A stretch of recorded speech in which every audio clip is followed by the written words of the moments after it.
Hey there, Dr. Christianson here. I want to talk about food intolerances and just their significance, what a big deal they can be.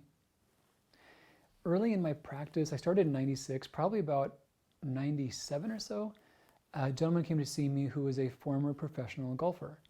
And his career had ended. He had had arthritis so severe that he was just in chronic pain.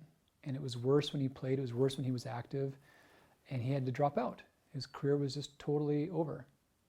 He had an idea that food intolerances, his wording was food allergies, were a big part of his symptoms. And he thought that if he could identify certain foods and be off them, that he could at least improve to some extent. Personally, I wasn't as optimistic. I thought they're good to know about, and he may well have some, and they are important. And I encouraged him to screen, and I helped him in that, and we did a good overall look. But I didn't really have a sense about them being life-changing for him. I thought this was a lot that he was stuck with.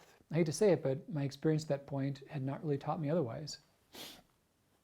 So we did screen him for general health and hormones and toxins and adrenals and foods and all the good things we look at.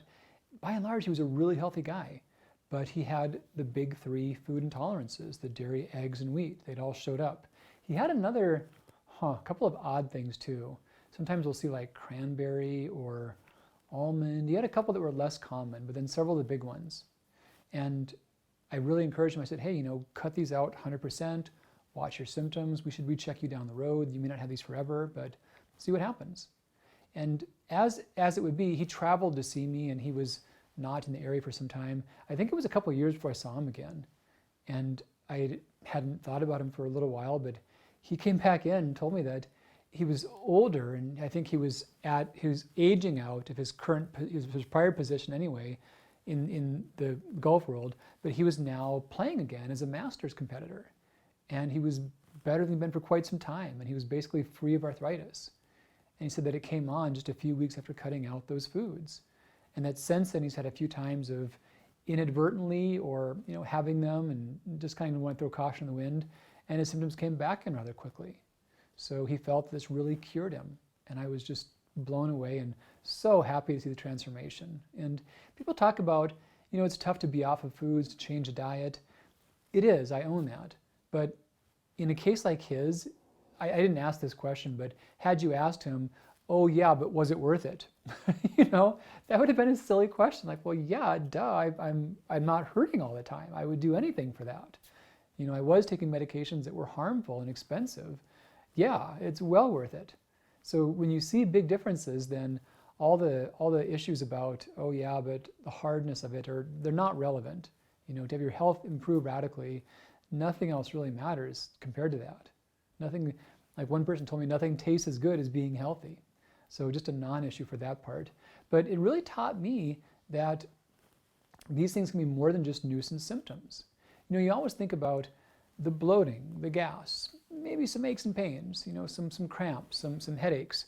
Those are significant, but I've seen many people to where it's been big things, like arthritis to that debilitating degree, or other major symptoms. Weight gain is a big one too.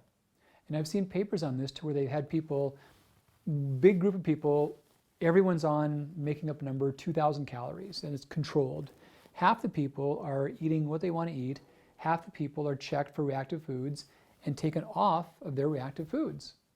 This group loses more weight than that group. So they can also cause persistent weight gain, many fatigue symptoms. Now, here's some of the parts that are difficult, is that yes, someone eats peanuts and they can't breathe. They get that. They are not going to eat peanuts. But the tough part about many of these intolerances is that they don't happen immediately, and they're not obvious. They're not always even dose related. It's not like I ate a big plate of cheese and then I had a runny nose. Like, well, no, I had some dairy and I was more congested for weeks afterwards, but it didn't happen right away. So the apparent timing causality is disrupted. It's not always obvious how much you had or when you had it and which exact symptoms you had. So that's why it's tricky. It can affect a lot of symptoms and many are major.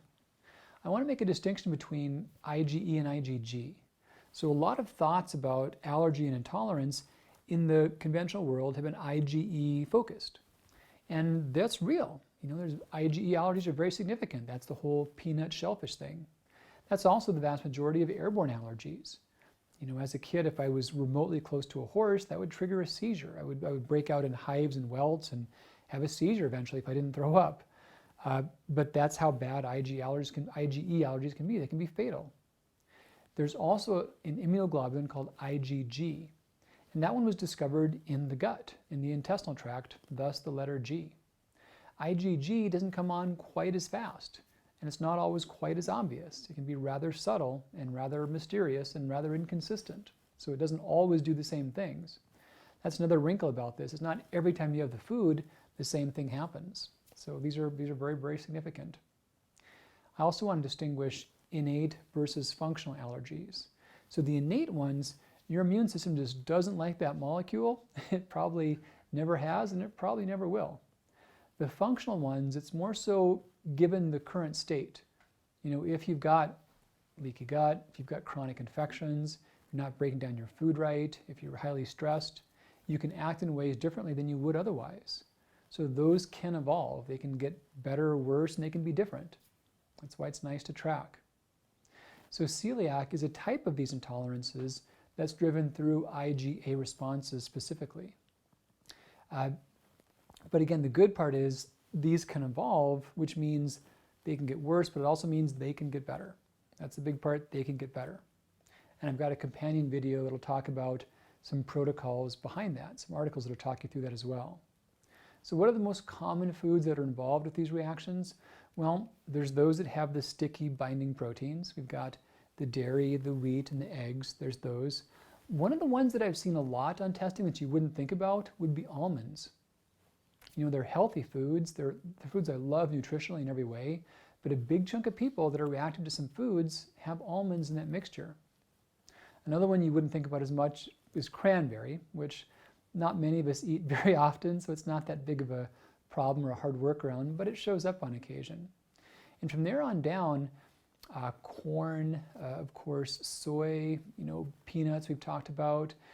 Funny thing is that many labs will test for sugar, and there are those who are intolerant to it, but most of us are not. And this brings up an important point. So an intolerance of something is significant, but it's not the only way that a food can be bad for us. None of us are really allergic or intolerant to gasoline, not a preferred beverage if you want to be healthy. So too is sugar. Most are not intolerant of it, but it's not good for you and it's critical to avoid.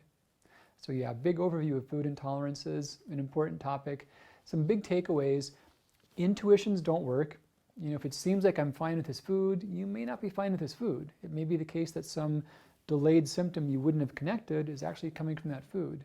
But the other big picture is that most of them that are nuisances that are ongoing, they can heal, they can get better.